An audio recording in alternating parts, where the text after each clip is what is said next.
வணக்கம். இது கணினி மொழி. நான் உங்கள் தமிழரசன். தானம் தவம் இரண்டும் தங்கா வியனுலகம் வானம் வழங்காதெனின்.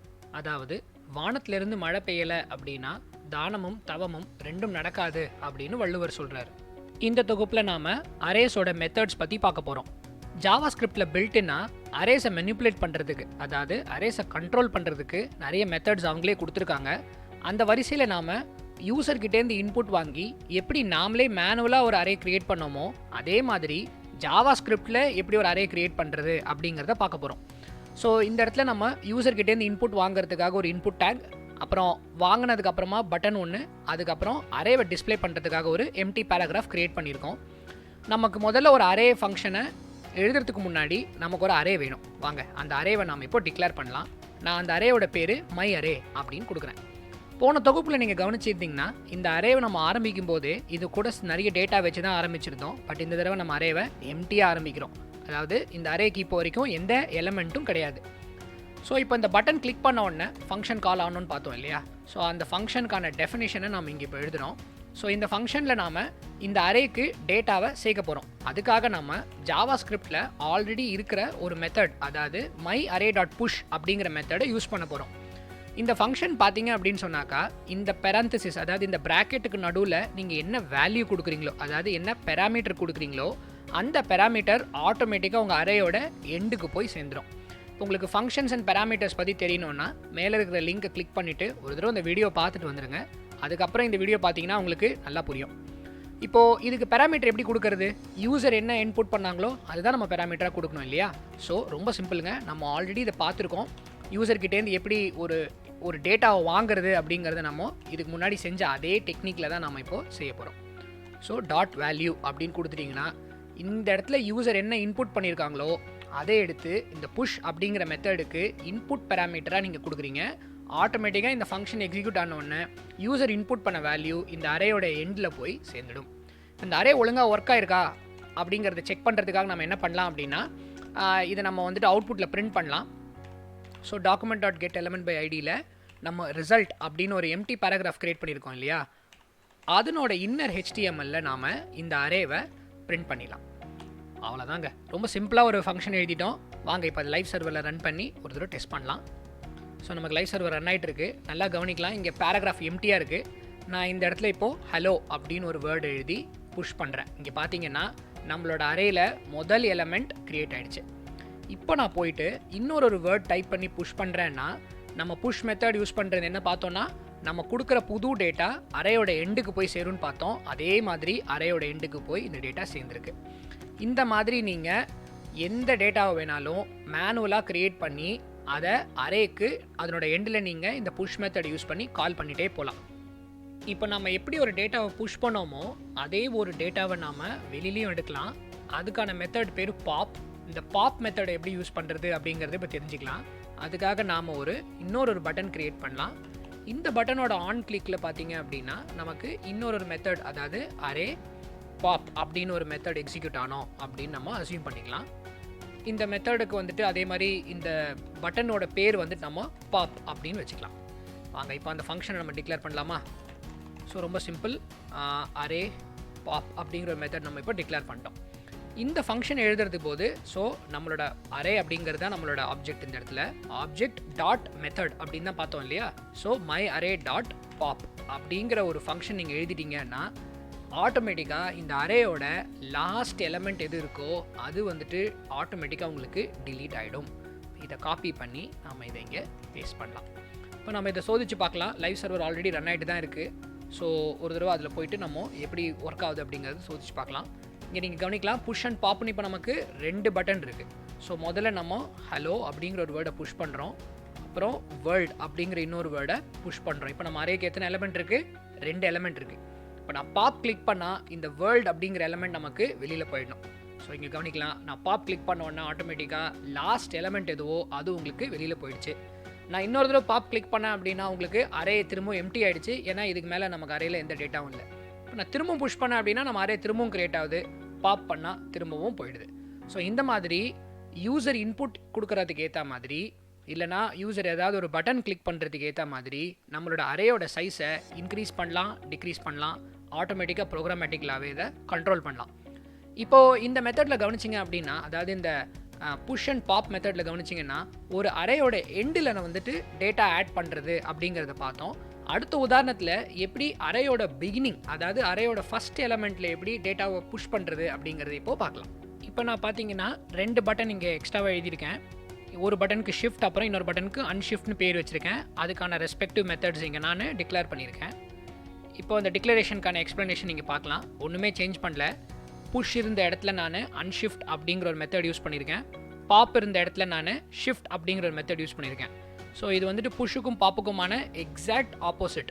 புஷ் அண்ட் பாப் எப்படி வந்துட்டு லாஸ்ட் எலமெண்ட் ஆஃப் த அரேவை டச் பண்ணுமோ, அன்ஷிஃப்ட் அண்ட் ஷிஃப்ட் வந்துட்டு ஃபர்ஸ்ட் எலமெண்ட் ஆஃப் த அரேவை டச் பண்ணும். இப்போது இந்த கோட் ரன் ஆகிட்டு இருக்க லைவ் சர்வரில் ஒரு தடவை எப்படி ஒர்க் ஆகுதுன்னு பார்க்கலாம். 4 பட்டன் இருக்குது. ஸோ இந்த இடத்துல நான் ஹலோ அப்படின்னு டைப் பண்ணிவிட்டு அன்ஷிஃப்ட் கொடுக்குறேன் அப்படின்னா ஆட்டோமேட்டிக்காக அரேயோட பிகினிங்கில் இந்த வேர்ட் நமக்கு இன்சர்ட் ஆகிடும். சின்ஸ் இந்த அரே எம்டியாக இருக்கிறதுனால அதுதான் ஒரே எலமெண்ட். இப்போ பாருங்கள், நான் வேர்ல்ட் அப்படின்னு என்டர் பண்ணி அன்ஷிஃப்ட் கொடுத்தேன்னா இது அரேயோட முதல்ல போய் சேருது. இப்போ இதை கவனிங்க. இந்த இடத்துல நான் இப்போ புஷ் பண்ணுறேன் அப்படின்னா இது ஹலோக்கு அப்புறமா போய் சேருது. இதுதான் புஷ்ஷுக்கும் அன்ஷிஃப்ட்டுக்கும் உள்ள டிஃப்ரென்ஸ். இப்போ அதே மாதிரி நான் ஷிஃப்ட் பண்ணேன் அப்படின்னா முதல்ல இருக்கிற எலமெண்ட் காணாமல் போயிடுச்சு பாருங்கள். இதே நான் பாப் பண்ணுறேன் அப்படின்னா லாஸ்ட்டில் இருக்கிற எலமெண்ட் காணாமல் போகும். இப்போ நான் பாப் பண்ணாலும் சரி, ஷிஃப்ட் பண்ணாலும் சரி, கண்டிப்பாக ஹலோ தான் காணாமல் போகும். ஏன்னா அதுதான் நம்ம அரேயில் இருக்கிற ஒன்லி எலமெண்ட். ஸோ இந்த மாதிரி நம்ம அரேஸை ப்ரோக்ராம், அதாவது நம்ம ஜாவாஸ்கிரிப்ட் ரன் ஆகிட்டு இருக்கும்போதே ஒரு அரேவை நம்மளால் ஈஸியாக சேஞ்ச் பண்ண முடியும். இது எங்கே யூஸ் பண்ணுறாங்க தெரியுமா? நீங்கள் உதாரணத்துக்கு வந்துட்டு ஒரு ஃபேஸ்புக்கோ இல்லைனா யூடியூபோ இந்த மாதிரி வெப்சைட் நீங்கள் பார்க்கும்போது நீங்கள் ஸ்க்ரால் பண்ண வீடியோஸ் உங்களுக்கு வந்துகிட்டே இருக்குது பார்த்தீங்களா? ஸோ உங்கள் பேஜ் லோட் ஆகும்போது, அதாவது ஒரு 10 வீடியோலாம் லோட் பண்ணியிருப்பாங்க. நீங்கள் ஆட்டோமேட்டிக்காக ஸ்க்ரால் பண்ணும்போது உங்கள் மவுஸ் ஸ்க்ரால் ஆகுது அப்படிங்கிறத கண்டுபிடிச்சி உங்களோட அரேயில் எக்ஸ்ட்ராவாக எலமெண்ட்ஸ் ஆட் பண்ணி அந்த எலமெண்ட்ஸ் தான் உங்களுக்கு அவுட்புட்டில் வீடியோவாக வருது. இதையும் நம்மளோட கோர்ஸ் ப்ராஜெக்டில் செய்ய தான் போகிறோம்.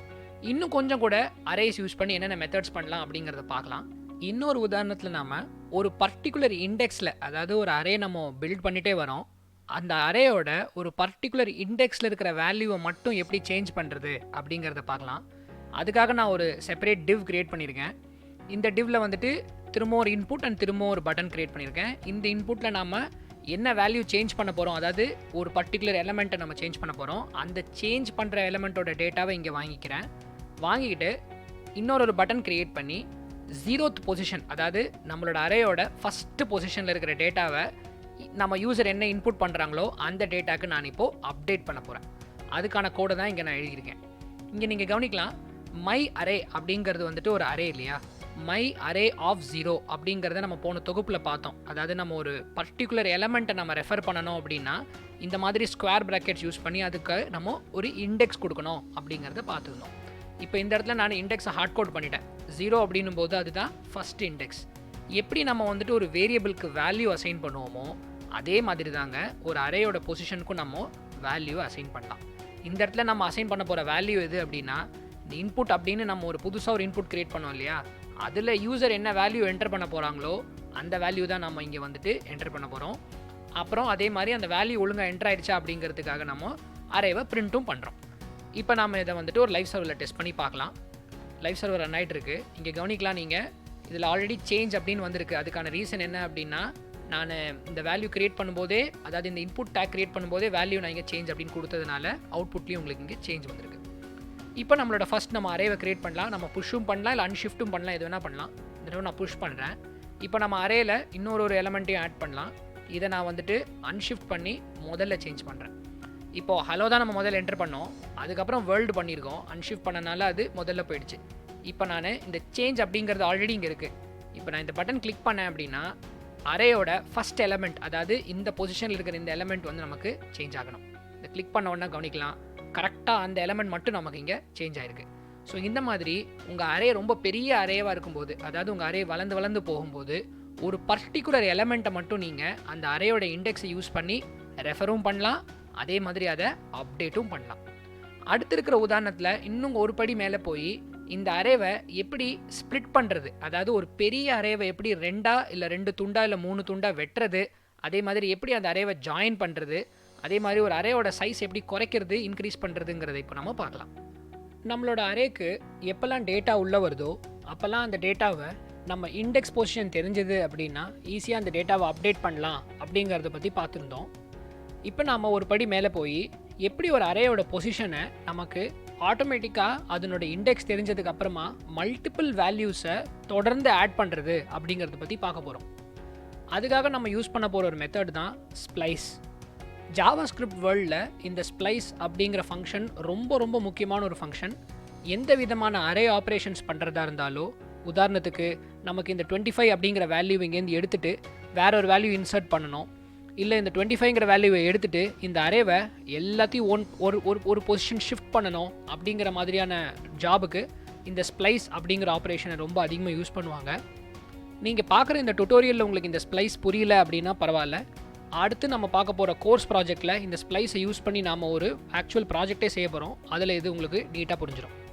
ஸோ அப்படி என்ன இந்த ஸ்ப்ளைஸ், இது எப்படி ஒர்க் ஆகுது அப்படிங்கிறத பற்றி நம்ம இப்போ பார்க்கலாம். நம்ம கவனிச்சதில் எப்போல்லாம் நம்ம வந்துட்டு இந்த டாட் ஆப்ரேட்டர் யூஸ் பண்ணுறோமோ அப்போல்லாம் நம்ம ஒரு மெத்தட் யூஸ் பண்ணலாம் அப்படின்னு பார்த்துருந்தோம். இந்த மெத்தடுக்கு இந்த ப்ராக்கெட்டுக்கு நடுவில் கொடுக்குற டேட்டாவை நம்ம பெராமீட்டர் அப்படின்னும் பார்த்துருந்தோம். இந்த ஸ்ப்ளைஸ் பெராமீட்டர் பார்த்தீங்க அப்படின்னா இதுக்கு மொத்தம் 3 பெராமீட்டர் இல்லை 4 பெராமீட்டர் இருக்குது அப்படிங்கிறதையும் நம்ம இங்கே பார்க்குறோம். இந்த 4 பெராமீட்டரில் ஆக்சுவலாக நீங்கள் கவனிச்சிங்கன்னா முதல் 2 பெராமீட்டர் தாங்க நமக்கு ரொம்ப முக்கியம். இந்த 2 பெராமீட்டருக்கு அப்புறமா வர இந்த பாக்கி 2 பெராமீட்டர் என்னங்கிறத இன்னும் கொஞ்ச நேரத்தில் பார்க்கலாம். ஸோ இதில் வர முதல் பெராமீட்டர் அப்படிங்கிறது நம்ம என்ன இண்டெக்ஸை குறிக்கணும் அப்படிங்கிறத நம்ம இங்கே மென்ஷன் பண்ணுறோம். இப்போ நம்ம இங்கே 2 அப்படின்னு வச்சுருக்கிறதுனால இங்கே மேலே ஒரு ப்ளூ கலர் ஆரோ மார்க் பார்க்குறீங்கல்ல, ஆட்டோமேட்டிக்காக என்ன பண்ணும் ஜாவாஸ்கிரிப்ட், இங்கே நீங்கள் 2ன்னு கொடுத்தீங்கன்னா ஒரு பாயிண்டர் க்ரியேட் பண்ணி அந்த பாயிண்டரை செகண்ட் இண்டெக்ஸில் கொண்டு போய் நிறுத்திடும். அண்ட் நல்லா ஞாபகம் வச்சுக்கோங்க, ஜாவாஸ்கிரிப்ட் எப்போவுமே 0லேருந்து தான் பிகின் பண்ணுவோம் இண்டெக்ஸை. ஸோ நம்ம தேர்ட் எலமெண்ட்டில் இந்த இடம் போய் நின்றுடும். ஏன்னா நம்ம வந்துட்டு 2 அப்படின்னு கொடுத்துருக்கறனால 2 அப்படின்னும் போது இது தேர்ட் எலமெண்ட், பட் இண்டெக்ஸ் வந்துட்டு 2. அதுக்கு மேலே இந்த ப்ளூ கலர் ஆரோ மார்க் போய் நின்றுடும். நம்ம செகண்டாக ஒரு பேராமீட்டர் கொடுக்குறோம்ல, இந்த இடத்துல பார்த்தீங்கன்னு சொன்னாக்கா 1 அப்படின்னு கொடுத்துருக்கோம். இங்கே 1 அப்படின்னு கொடுத்தோன்னா நம்ம எந்த பாயிண்டரில் இந்த மேலே இருக்கிற ப்ளூ பாயிண்டர் நிற்குதோ அதுலேருந்து கரெக்டாக ஒரு டேட்டாவை ரிமூவ் பண்ணு அப்படிங்கிறது தான் இது. நம்ம இங்கே 0ன்னு கொடுத்துருந்தோம் அப்படின்னா டேட்டா நமக்கு ரிமூவே ஆகாது, நம்ம பாயிண்டர் வெறுமனே வந்துட்டாங்க பாயிண்ட் பண்ணிகிட்டு இருக்கோம். பட் இந்த உதாரணத்தில் கவனிச்சிங்கன்னா நம்ம மேலே வந்துட்டு செகண்ட் எலமெண்ட்டில் பாயிண்ட் பண்ணியிருக்கோம். இந்த 2வது பேராமீட்டரில் 1 அப்படின்னு கொடுத்ததுனால அந்த எக்ஸாக்ட் எலமெண்ட் நம்ம இப்போது ரிமூவ் பண்ணப்படும். அப்படி ரிமூவ் பண்ணதுக்கு அப்புறமா 50 அப்புறம் 60 அப்படிங்கிற வேல்யூவை அந்த இடத்துல இன்சர்ட் பண்ணு அப்படிங்கிறது தான் அதுக்கு அடுத்து வர பேராமீட்டர் கொடுக்கும். இந்த உதாரணத்தில் பார்த்தீங்கன்னா நம்ம வெறும் 2 எலமெண்ட் தான் என்டர் பண்ணுறோம். நியாயத்துக்கு நம்ம இதை எவ்வளோ எலமெண்ட் வேணாலும் இதுக்குள்ளே நம்ம என்டர் பண்ணிக்கலாம். இந்த மாதிரி செய்கிற மெத்தட் வந்துட்டு ஒரே ஸ்டெப்பில் மல்டிபிள் ஆப்ரேஷன்ஸ் நடக்கிறதுனால இந்த ஸ்ப்ளைஸ் மெத்தடை புரிஞ்சுக்கிறது கொஞ்சம் கஷ்டமாக தான் இருக்கும். பட் சில உதாரணங்கள் மூலமாக இதை நம்ம ஈஸியாக புரிஞ்சுக்கலாம். வாங்க இப்போ நாம் எக்ஸிக்யூட் பண்ண இந்த கமாண்ட் நமக்கு எப்படி அவுட்புட்டில் ட்ரான்ஸ்ஃபார்ம் ஆகி கிடைக்கும் அப்படிங்கிறத பற்றி பார்க்கலாம். ஸோ நம்ம முதல்ல கவனித்தது என்ன அப்படின்னு சொன்னாக்கா, இந்த பொசிஷனில் நம்ம வந்துட்டு ஒரு வேல்யூவை ரிமூவ் பண்ணுறோம் அப்படின்னு சொல்லியிருந்தோம். ஸோ இங்கே பார்த்தீங்கன்னா 30 அப்படிங்கிற வேல்யூ வந்துட்டு ரிமூவ் ஆகிட்டு 30க்கு பதிலாக அங்கே 50க்கு அடுத்து 60. ஏன் அப்படின்னா நம்ம இந்த இடத்துல 2 வேல்யூவை இன்சர்ட் பண்ண சொல்லியிருக்கோம் இல்லையா. ஸோ 30ங்கிற வேல்யூவை எலிமினேட் பண்ணிவிட்டு 50ங்கிற வேல்யூவையும் 60ங்கிற வேல்யூவையும் இன்சர்ட் பண்ணி பாக்கி இருக்கிற 2 வேல்யூவையும் அதுக்கேற்ற மாதிரி அரே ஆட்டோமேட்டிக்காக நமக்கு அலைன் ஆகிடுச்சு. இங்கே அரேயோட சைஸ் பார்த்தீங்க அப்படின்னு சொன்னாக்கா இண்டெக்ஸ் வந்துட்டு 4ன்னு இருக்குது. ஸோ அரேயோட லென்த் ஆப்வியஸ்லி உங்களுக்கு 5. இந்த இடத்துல அரேயோட லென்த் பார்த்தீங்கன்னு சொன்னாக்கா 6. நம்ம 2 வேல்யூ ஆட் பண்ணியிருக்கோம், ஒரு வேல்யூ எடுத்திருக்கோம். ஸோ அதனால் நமக்கு அரேயோட வேல்யூ நமக்கு இங்கே 6 அப்படின்னு கிடச்சிருக்கு.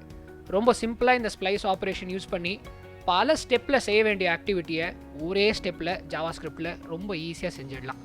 வாங்க இப்போ இந்த ஸ்ப்ளைஸ் மெத்தடை யூஸ் பண்ணி ஜாவாஸ்கிரிப்டில் என்னென்ன விதமாக அரே ஆப்ரேஷன்ஸ் பண்ணலாங்கிறதையும் இப்போ நம்ம பார்க்கலாம். இப்போ ஸ்ப்ளைஸிங்கை புரிஞ்சுக்கிறதுக்காக ஒரு புது டிவ் கிரியேட் பண்ணியிருக்கேன். இதில் பார்த்தீங்கன்னா 3 பேராகிராஃப் இருக்குது. முதல் பேராகிராஃபில் நம்ம அரே இருக்கு இல்லையா, அந்த அரேக்கு நான் சில வேல்யூஸை நானே மேனுவலாக சில வேல்யூஸ் இன்புட் பண்ணி அது இனிஷியலைஸ் பண்ணிட்டேன். 10, 20, 30, 40ன்னு அந்த டேட்டாவை நம்ம இங்கே பிரிண்ட் பண்ண போகிறோம். இந்த பட்டன் கிளிக் பண்ண உடனே நமக்கு ஸ்ப்ளைசிங் நடக்கும். ஸ்ப்ளைசிங் நடந்த உடனே இந்த அரே ஸ்ப்ளைஸ் ஆனதுக்கப்புறம் எப்படி இருக்குது, ப்ளஸ் எந்தெந்த வேல்யூஸ்லாம் ரிமூவ் பண்ணப்பட்டிருக்கு அப்படிங்கிறதையும் நம்ம ஒரே கமாண்ட்லேருந்து எப்படி இந்த 3யும் எடுக்கலாம் அப்படிங்கிறத இப்போ நம்ம பார்க்க போகிறோம். ஸோ இந்த பட்டன் கிளிக் பண்ணோன்னா நம்ம ஃபங்க்ஷன் கால் ஆகிற மாதிரி எழுதியிருக்கோம். ஸோ கீழே அந்த ஃபங்க்ஷனுக்கான டெஃபினேஷன் எழுதியிருக்கேன். ஸோ ஃபஸ்ட்டு ஸ்டெப் நான் ஒன்றுமே பண்ணல, நம்ம அரே எப்படி இருக்கோ அந்த அரேவை அப்படியே பிரிண்ட் பண்ணுறேன். இது வந்துட்டு உங்களுக்கு பிஃபோர் ஸ்ப்ளைசிங். இங்கே தான் நம்ம ஆக்சுவல் ஸ்ப்ளைசிங்கை பண்ணுறோம்.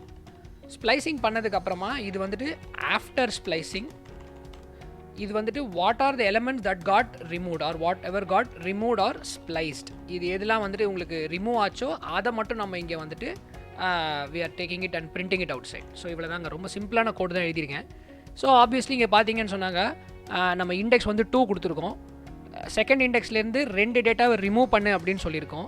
2 டேட்டாவை ரிமூவ் பண்ணிவிட்டு 50 and 60 இன்சர்ட் பண்ணு அப்படின்னு சொல்லியிருக்கோம். ஸோ பேசிக்லி அரே சைஸ் உங்களுக்கு வந்துட்டு எந்த சேஞ்சும் ஆகாது. ஏன்னா 2 எலமெண்ட்டை ரிமூவ் பண்ணுறோம், 2 எலமெண்ட்டை இன்சர்ட் பண்ணுறோம். அப்படி இன்சர்ட் பண்ணதுக்கப்புறமா நம்ம அரே எப்படி சேஞ்ச் ஆயிருக்கு அப்படிங்கிறத பிரிண்ட் பண்ணுறோம். அதே மாதிரி இந்த அரே இந்த ஃபங்க்ஷன் நம்ம கால் பண்ண உடனே நமக்கு ரிட்டர்ன் கிடைக்கிற டேட்டா பார்த்தீங்கன்னா எது ஜாவாஸ்கிரிப்ட் ரிமூவ் பண்ணிச்சோ அது ஆட்டோமேட்டிக்காக உங்களுக்கு இந்த ஃபங்க்ஷன் ரன் பண்ணதுக்கப்புறமா ஒரு அரேவாக உங்களுக்கு அவுட்புட் கொடுக்கும். அப்படி வர அவுட்புட் அரேவை தான் நம்ம இந்த வேரியபிளில் ஸ்டோர் பண்ணிக்கிறோம். ஸ்டோர் பண்ண வேரியபிளை நம்ம இந்த கமாண்டில் பிரிண்ட்டும் பண்ணுறோம். ஸோ இப்போ ரைவ் சர்வர் ரன் ஆகிட்டுருக்கு, எப்படி இது ஒர்க் ஆயிருக்கு அப்படிங்கிறத பார்க்கலாம். ஸோ பேசிக்லி நம்மளோட அரே ஸ்ப்ளைஸ் பண்ணுறோம். ஸோ இங்கே நீங்கள் பார்க்கலாம் 10, 20, 30, 40 இருக்குது. ஸோ 10, 20, 30, 40 தான் நம்ம பேசிக்காக நம்ம அரே ஸ்டார்ட் பண்ணும்போது ஆரம்பித்தோம். ஸ்ப்ளைசிங் வந்து நம்ம செகண்ட் இண்டெக்ஸில் பண்ணோம். ஸோ 0, 1, 2 இந்த இடத்துலேருந்து 2 வேல்யூ ரிமூவ் பண்ணுறோம். ஸோ 30, 40 உங்களுக்கு ரிமூவ் ஆகிடுச்சு, 50, 60 உங்களுக்கு என்ட்ரு ஆகிடுச்சு. இப்போ பார்த்தீங்கன்னா புது அரேயில் உங்களுக்கு 10, 20, 50, 16 இருக்குது. மூணாவது பேராகிராஃபில் நாம் ரிமூவ் ஆன டேட்டாவை எல்லாத்தையும் பிரிண்ட் பண்ணுறோன்னு சொன்னோம் இல்லையா? ஸோ கரெக்டாக பாருங்கள், 30 and 40 நம்ம ரிமூவ் பண்ணிவிட்டு அதை அங்கே நமக்கு ஒரு புது அரேவாக வந்துடுச்சு. ஸோ இது தாங்க உங்களுக்கு பார்த்தீங்கன்னா ஒரே ஒரு கமாண்ட் ரன் பண்ணுறது மூலமாக மல்டிபிள் ஸ்டெப்ஸை நீங்கள் வந்துட்டு ஜாவாஸ்கிரிப்டில் அச்சீவ் பண்ணலாம். இதுதான் ஜாவாஸ்கிரிப்டோட ஒரு மிகப்பெரிய அட்வான்டேஜ். அடுத்து நம்ம பார்க்க போகிற தொகுப்பில் இப்போ கற்றுக்கிட்ட இந்த அரே யூஸ் பண்ணி எப்படி வந்துட்டு ஒரு பிளானர் அப்ளிகேஷன் உண்டு பண்ணலாம் அப்படிங்கிறத பார்க்கலாம். நம்ம இந்த டு டூ அப்ளிகேஷன் இல்லை பிளானர் அப்ளிகேஷன் வந்துட்டு பல மொபைல் அப்ளிகேஷன்ஸ்லையும் நம்ம பார்த்துருக்கோம். அதாவது நமக்கு ஏதாவது ஒரு ஞாபகம் வச்சுக்கிறோம் அப்படின்னா டக்குன்னு நோட்ஸ் எடுக்கிறதுக்குலாம் பார்த்தீங்கன்னா எவர் நோட், கூகுள் கீப் இந்த மாதிரி அப்ளிகேஷன்ஸ்லாம் நீங்கள் பார்த்துருப்பீங்க. அந்த மாதிரி நாம் ஒரு அப்ளிகேஷனை செய்ய போகிறோம். அது மட்டும் இல்லாமல் நிறைய பேர் இமெயிலில் வந்துட்டு எப்போ பூட்ஸ்ட்ராப் வந்து ஆரம்பிப்பீங்க அப்படின்னு கேட்டு நிறைய பேர் இமெயில் அமைச்சிருக்கீங்க. ஸோ அடுத்து வர தொகுப்புலேருந்து பூட்ஸ்ட்ராப்பை தனியாக நம்ம இந்த மாதிரி ஜாவாஸ்கிரிப்ட் ட்ரைனிங் மாதிரி பார்க்காம நம்ம செய்ய போகிற கோர்ஸ் ப்ராஜெக்ட்லேயே எப்படி பூட்ஸ்ட்ராப்பை சேர்த்து உங்களோட ப்ராஜெக்ட் இன்னும் கூட ரொம்ப அழகாக பியூட்டிஃபுல்லாக நம்ம டிசைன் பண்ணலாம் அப்படிங்கிறத பார்க்க போகிறோம். ஸோ இனி வரப்போகிற எபிசோட்லேருந்து நம்ம நிறைய கோர்ஸ் ப்ராஜெக்ட் செய்வோம். கோர்ஸ் ப்ராஜெக்ட் மூலமாக தான் நம்ம ஜாவாஸ்கிரிப்டில் இருக்கக்கூடிய அட்வான்ஸ் டெக்னாலஜியும் பூட்ஸ்ட்ராப் பற்றியும் நம்ம அதிகமாக பார்க்க போகிறோம். இந்த தொகுப்பில் உங்களுக்கு ஏதாவது சந்தேகங்கள் இருக்குது அப்படின்னா மறக்காமல் கமெண்ட் பண்ணுங்கள். இல்லை ஸ்க்ரீனில் தெரிகிற இமெயில் அட்ரஸ்க்கு இமெயில் பண்ணுங்கள், உடனுக்குடன் உங்களுக்கு ரிப்ளை கொடுக்கப்படும். இந்த வீடியோ பிடிச்சிருந்ததுன்னா உங்கள் ஃப்ரெண்ட்ஸ் கிட்ட ஷேர் பண்ணுங்கள், லைக் பண்ணுங்கள், மறக்காமல் சேனலுக்கு சப்ஸ்கிரைப் பண்ணி உங்கள் ஆதரவு தெரிவிங்க. இது கணினி மொழி, நான் உங்கள் தமிழரசன். வணக்கம்.